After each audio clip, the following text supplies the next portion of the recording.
Hello అండి. ఈరోజు పిల్లలకి స్నాక్స్ కోసం అని చెప్పి ఆలూతో అయితే అదేనండి ఉల్లగడ్డతో అయితే స్నాక్స్ అయితే చేస్తున్నాను. ఫస్ట్ అయితే ఉడకబెట్టుకున్న ఉల్లగడ్డను తీసుకొని ఇలా అయితే ఉడకబెట్టి పెట్టేసుకున్నాను. ఉడకబెట్టేసిన తర్వాత తొక్కు తీసేసుకొని ఇలా అయితే స్మాష్ చేసేసుకున్నాను మొత్తం అంతా స్మాష్ అయిపోవాలి. ఆ తర్వాత కార్న్ పౌడర్ వేసుకోవాలి.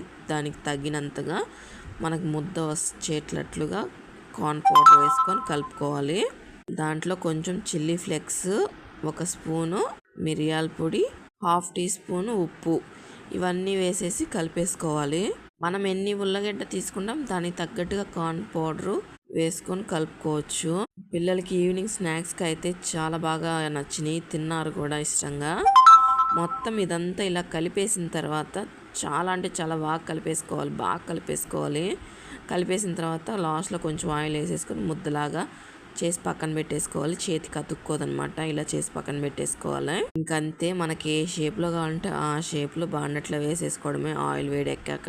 నేనైతే ఆలు పునుగుల్లా చేశాను. చూడండి ఎంత బాగా సౌండ్ వస్తుందో. వేడివేడిగా చాలా బాగున్నాయి.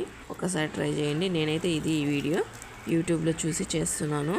వీడియో నచ్చితే లైక్ చేయండి, ఛానల్ సబ్స్క్రైబ్ చేసుకోండి.